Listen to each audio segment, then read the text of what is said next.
This is one of the worst ways to die. Four young people took a hot air balloon ride. They were drinking champagne and talking and laughing. But the next moment two men got into a fight. It turns out that before they went up in the air, Jimmy told David to tie the safety rope. But David only tied one end of the rope to the tire. But he forgot to tie the other end to the hot air balloon. At this point the balloon was like a wild horse out of control. The wind was blowing around. After everyone calmed down, Anna found the balloon was heading towards the direction of the windmill. The three of them looked at Jimmy together, but he didn't know how to control the balloon either. The balloon was about to crash into the windmill. It was too late to adjust the height. The only way is to quickly squat down, grab the basket, praying to avoid the windmill. A few minutes have passed. Nothing happened. A curious David got up to take a look.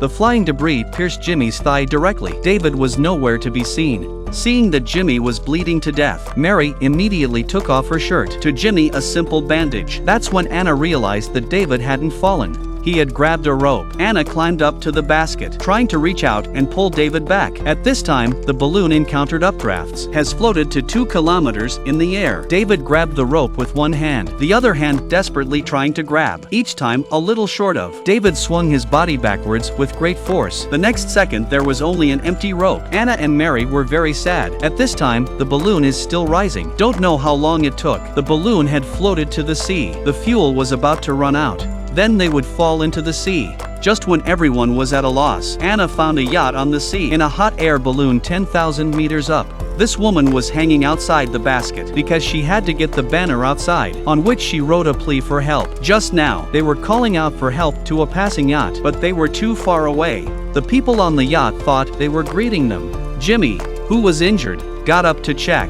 He accidentally fell into the sea. Luckily, the hot air balloon had dropped in altitude. When Mary found it, she pulled the rope and threw it at Jimmy. But the weight of the rope was too light. It was too far away from Jimmy, and he could only swim towards the rope. Just as Mary figured out how to do it, Jimmy was long gone. The two men were devastated, but what made them even more desperate was that the yacht was also getting further and further away from them. The two men could only find a way to remove the banner outside the basket. They wrote a distress call in blood. Then they held the banner and kept shouting at the yacht. The people on the yacht were just enjoying the food. They didn't even notice them anymore. They just watched the yacht leave. They were once again in despair. Meanwhile, the sister at the hotel found out that her sister was missing, so she called the police. Constable Lucy followed Mary's last known location. She took the girl to an amusement park. They found a car here. The girl turned on the car recorder. She found a video of her sister and her sister riding in a hot air balloon. Lucy immediately called the owner of the attraction. It turns out that today is not open at all. At that moment the girl suddenly received a positioning information. Lucy took a closer look at the phone. The location was actually sent from the sea. This woman ripped open a balloon jacket, pouring a bottle of white wine into it. She made a small water balloon. Then she pointed it at the sun. The water balloon became a simple lens. After condensing the sunlight, the paper was soon ignited. The hot air balloon finally reignited and lifted off, but the remaining fuel wouldn't last long.